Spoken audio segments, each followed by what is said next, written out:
Hello everyone, welcome back to my channel. आज हम पढ़ेंगे B+Tree डिलीशन। इस टॉपिक के बाद आपका जो मेजर DBMS के टॉपिक्स हैं वो कवर हो चुके होंगे और जो आपके कुछ लेफ्ट ओवर टॉपिक्स बच गए हैं शॉर्ट से, उनमें ज़्यादा थ्योरेटिकली हैं मोस्टली। वो भी मैं आपको कवर करा दूंगी, प्लस मैं उनके नोट्स भी दे दूंगी। उसके नोट्स अभी प्रोसेसिंग में है, प्रिपेयर हो रहे हैं।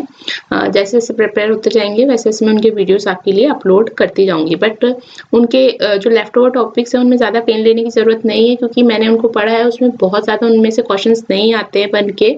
जो क्वेश्चंस बन के आते हैं वो मेजर टॉपिक्स हम ऑलमोस्ट कवर कर चुके हैं। आज है हमारा B+Tree का डिलीशन। तो जो डिलीशन होता है B+Tree में वो थोड़ा सा डिफिकल्ट होता है आपके इंसर्शन के कंपैरेटिवली। तो सबसे पहले ये देखने की जरूरत है कि जब आप डिलीट करते हो कोई एलिमेंट B+Tree में से, तो it also consist of 3 main events. What are these events? First is searching the node where the key to be deleted. सबसे पहले आपको वो नोड सर्च करना है जहां पे आपको की को डिलीट करना है। इसके बाद you need to delete that key. After the deletion, what you should check whether your node is going to underflow situation or not. अगर अंडरफ्लो सिचुएशन में नहीं है, यानी कि की के अंदर अभी आपके नोड के अंदर अभी भी minimum number of keys hold हो रही हैं, तब तो आपका डिलीशन कंप्लीट हो जाएगा। लेकिन अगर आपके नोड के अंदर मिनिमम नंबर ऑफ की से कम वैल्यूज हैं, तो उस केस में आपका नोड चला जाएगा अंडरफ्लो सिचुएशन में। और अंडरफ्लो सिचुएशन में हमको क्या परफॉर्म करनी पड़ेगी? आइदर मर्जिंग और बोरोइंग फ्रॉम द सिबलिंग। ये चीजें हमें ध्यान रखनी है। तो सेकंड इवेंट हो गया आपका डिलीटिंग द की। थर्ड है the balancing the tree if required. When it required, underflow is the situation when there is a less number of keys in a node than the minimum number of keys it should hold. ये हमने B tree में भी पढ़ा था, underflow situation क्या होती है। तो जैसे बी ट्री डिलीशन में हम चीजें कर रहे थे परफॉर्म, कुछ चीजें तो हद तक इसी में भी सेम ही है। बस इसमें एक चीज अंतर क्या आ जाता है, आपकी जो की वैल्यूज है वो सारी लीफ नोड पे रहती है। तो आपको जो डिलीशन परफॉर्म होता है वो लीफ नोड पे होता है। जबकि जब हम बी ट्री करे थे, बी ट्री के अंदर जो इंटरनल नोड्स थे या फिर जो रूट नोड था वो भी वैल्यू होल्ड करके रख पा रहा था, इसलिए हम वहां पे डिलीशन इंटरनल नोड से भी कर पा रहे थे। लेकिन यहाँ पे आपको जो नोड का डिलीशन करना है उसके लिए आपको उस की को लीफ नोड में जाके सर्च करना होगा। Now see, before going through the steps below, one must know these facts about the B+Tree of order degree P. तो यहाँ पे भी सपोज आपका अगर ऑर्डर P है, तो node can have a maximum P children. ये हमें पता है, जैसे अगर 3 है तो 3 चिल्ड्रन होंगे और मैक्सिमम कीज कितनी हो जाएंगी? P-1 is 2. Node should have minimum seal function of P/2, तो 3 के केस में हो जाएगा 2। और node except root node should contain minimum of P/2 - 1 keys. तो इस केस में कितनी हो जाएगी? 2 - 1 is 1। एक्सेप्ट रूट नोड क्यों बोला? क्योंकि रूट के अंदर हम मानते हैं कि एटलीस्ट 2 चिल्ड्रन होने चाहिए। क्योंकि रूट जो होता है एक इनिशियल पॉइंट होता है जब आपका B+Tree सपोज अगर एम्प्टी है और फर्स्ट कोई वैल्यू आएगी, है ना, तो जब फर्स्ट वैल्यू डालोगे कोई भी यहाँ पे, तब तो इसके हमेशा चिल्ड्रन सिर्फ 2 ही होंगे ना स्टार्टिंग में इनिशियली। इसलिए हम मानते हैं कि जो रूट नोड है उसके एटलीस्ट कितने चिल्ड्रन होने चाहिए? 2 चिल्ड्रन होने चाहिए। अब देखो, while deleting a key we have to take care of the keys present in the internal node as well because the values are redundant. What it means, आपको कोई की मिलती है, अगर आप उसको डिलीट कर रहे हैं तो आपको उस केस में इंटरनल नोड्स पे भी चेकिंग परफॉर्म करनी होगी। क्यों? क्योंकि B+Tree के अंदर कीज जो होती है रिडंडेंट होती है। रिडंडेंट का मतलब है कई बार ऐसा हो सकता है कि जो की है वो आपके लीफ नोड पे as well as internal node में प्रेजेंट हो। सपोज जैसे आप यहाँ पे अगर हम बात करें, अगर हमें 11 डिलीट करना है तो यहाँ से तो आप 11 डिलीट कर दोगे, but you have to check in the internal node also. So here see this 11 is also present in internal node, so you need to delete from this also. Okay, तो यही चीज यहाँ पे बोली है इसमें कि while deleting a key we have to take care of the key present in the internal node as well because the values are redundant. Search the key to be deleted and then follow the following steps. Now what are these steps? What are the cases we will follow? We will discuss with the example. Now see, ये हमने एक example ले लिया, ये हमारा एक tree है। इसमें ये कह रहे हैं the key is to be deleted is present only at the leaf node in the indexes. अगर हम जो की वैल्यू डिलीट कर रहे हैं अगर वो सिर्फ लीफ नोड में प्रेजेंट है, तो उस केस में आपके दो केस हो सकते हैं। दो केस क्या हो सकते हैं? इफ जिस नोड में से आप की वैल्यू को डिलीट कर रहे हैं उस नोड के अंदर मोर than minimum number of keys है।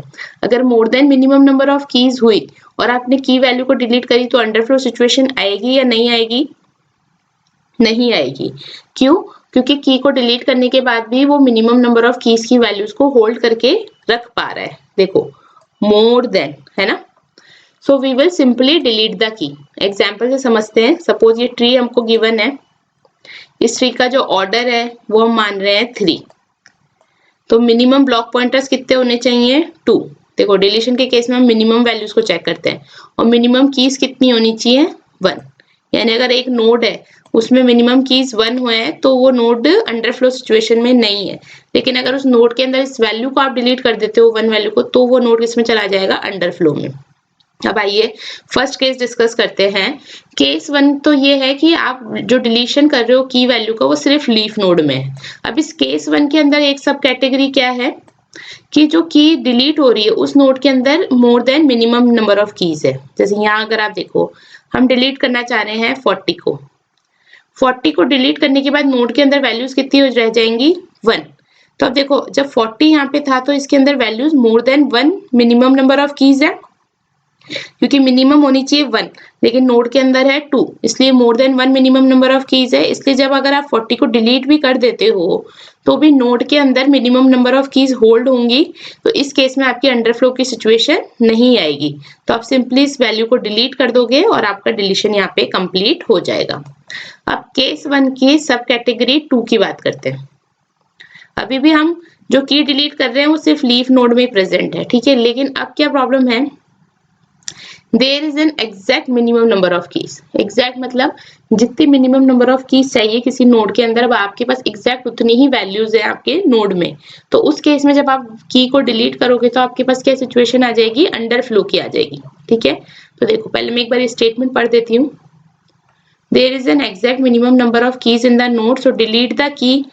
You need to delete the key, but you also borrow a key from the immediate sibling and add the median key of the sibling node to the parent. Now what it means, suppose you want to delete the value 5. After deleting the 5, node is empty and at least node hold one value for the criteria for minimum number of keys, but after deleting the 5 your node will be empty, so it will goes into the underflow situation. And underflow situation what we need to do, we need to borrow a key from the immediate sibling. immediate sibling कौन सा है इसका? 15. Okay तो उस case में क्या होगा? what we will do, add the median key of the sibling node to the parent. जो median की वैल्यू होगी ना उसको हमें किस में ऐड करना होगा? सिबलिंग में। तो देखो डायरेक्ट आप बोरो नहीं करा सकते हो, ये वैल्यू आपकी जाएगी यहाँ पर, ठीक है। ये वैल्यू यहाँ पे जाएगी और सपोज यहाँ पे भी हम अगर राइट बायसिंग ही यूज कर रहे हैं तो उस केस में क्या होगा? आपकी मीडियन वैल्यू आपका जो 20 है ये आपका पेरेंट नोड बन जाएगा और 20 के लेफ्ट में हो जाएगी 20 से छोटी वैल्यू दैट मीन्स 15 और 20 के राइट में रह जाएगी उससे बड़ी वैल्यू दैट मीन्स 20, ठीक है। और ये लिंक नोड से तो रिप्रेजेंटेशन होता ही है।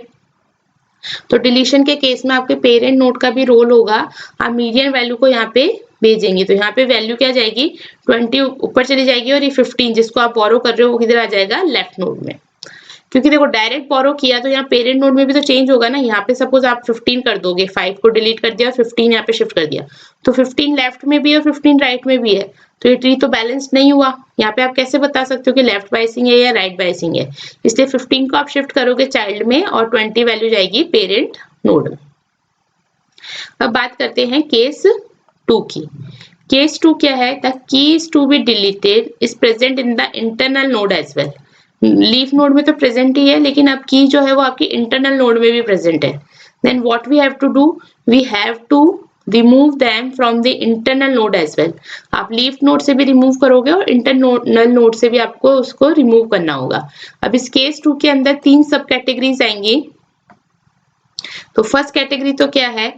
If there is more than the minimum number of keys in the node, मतलब फर्स्ट सिंपल वाली जिसमें आपकी अंडरफ्लो सिचुएशन नहीं आ रही है, तो what will you do? Simply delete the की from the leaf node and delete the की from the internal node.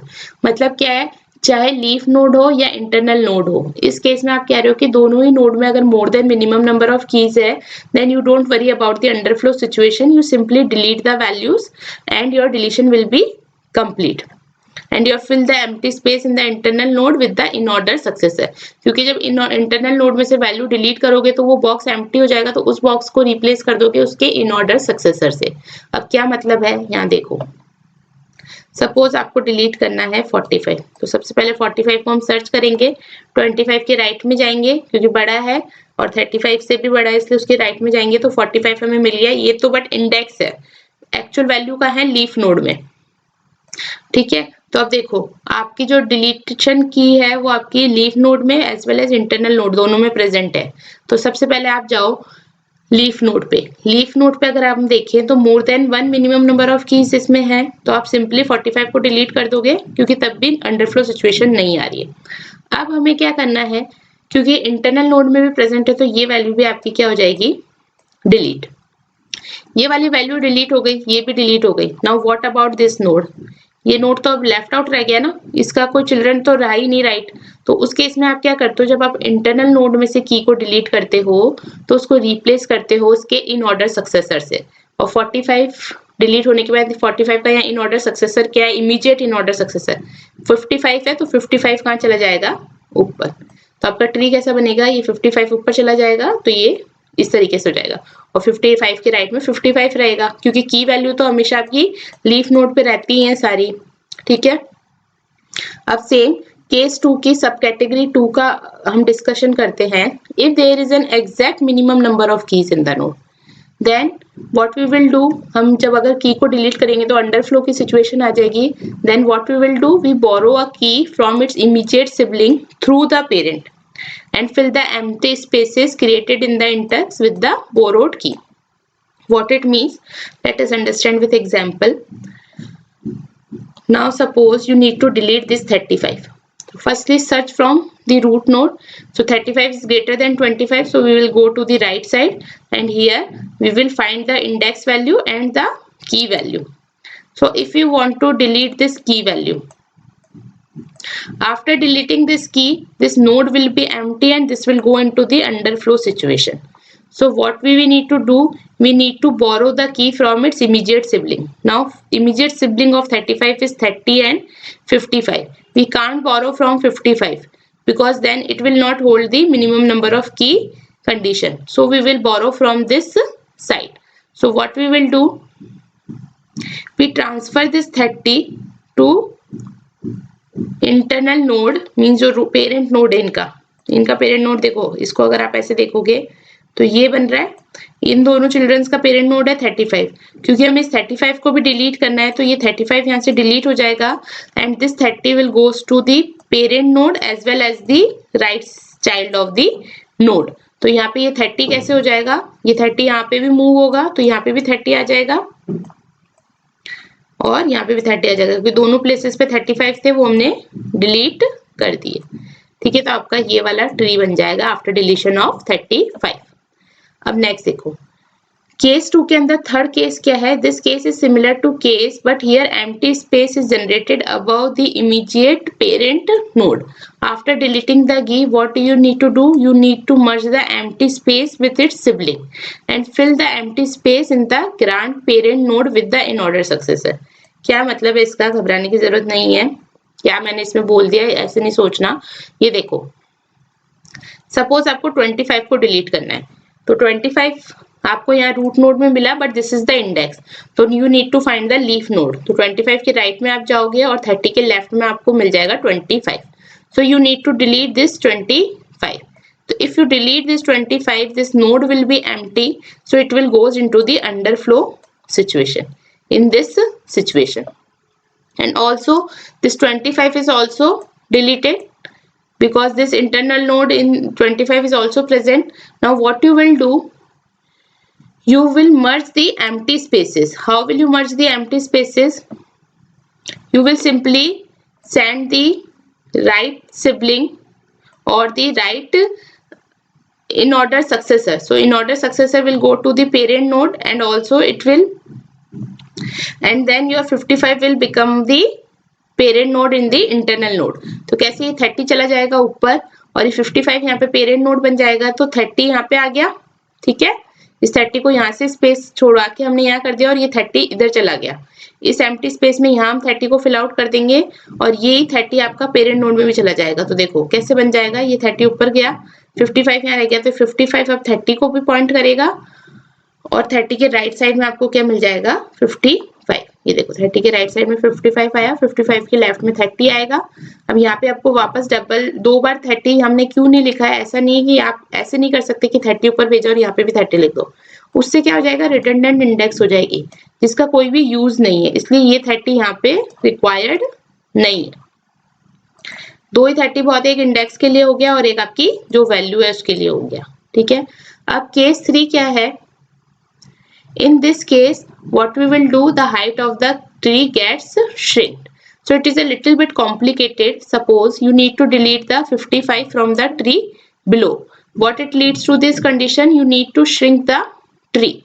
Now how we will understand this, suppose you need to delete this 55, so 55 should be deleted from here as well as here, okay. But by deleting this 55 we will create 2 empty spaces. Now how will you cover these spaces, because this doesn't have any right sibling and also in a left sibling you have only one value. So if you take a value from 30 then it will create a underflow situation for this node. So in that case what we will do, we will shrink the tree. Now how we will shrink the tree, we just go down this parent node to the internal node and merge these empty spaces. So how we will do, we will go to the down, so 20 and 30 will become the parent node. Now in the 20 left side we will have the less than values of 20, on the right side we will have greater than or equal to values, that means 20, and on the right side of 30 we will have greater than or equal to value. So in empty spaces को हमने क्या करा है, यहाँ पे हमने tree merging perform करी है, हमने बोरोइंग ना परफॉर्म करके हमने यहाँ पे क्या परफॉर्म किया है, ट्री को मर्ज किया है ताकि हम ट्री की हाइट को श्रिंक कर सके। क्योंकि देखो ये दोनों स्पेस अब आपके खाली हो गए है ना, और इसके इन वैल्यूज को फिल करने के लिए जो सिबलिंग्स है उनके पास भी सफिशिएंट वैल्यूज नहीं है, सबके पास मिनिमम वैल्यूज ही है। तो ये एक सिचुएशन कौन सी आ गई जिस केस में आपके पास कोई भी बोरोइंग परफॉर्म नहीं हो सकती, इसलिए इस केस में हम क्या परफॉर्म करेंगे, ट्री मर्जिंग। तो ट्री मर्जिंग में आप क्या करते हो, आप देखते हो कि नोड्स को आप कौन से नोड्स को आप मर्ज कर सकते हो। तो यहाँ पे देखिए 20 और 30 मर्ज हो सकता है, तो हमने इनको मर्ज किया और इन वैल्यूज को हमने जस्ट रीअरेंज कर दिया। तो this is the final tree, okay. Deletion की कॉम्प्लेक्सिटी भी आपकी लॉग इन ही होती है बी प्लस ट्री की। तो ये आपका बी प्लस ट्री का डिलीशन था। मैंने यहाँ पे सारे केसेस डिस्कस कर दिए हैं जो जो पॉसिबल थे। तो आई होप आपको समझ में आया हो। So please like and subscribe my channel. Thank you.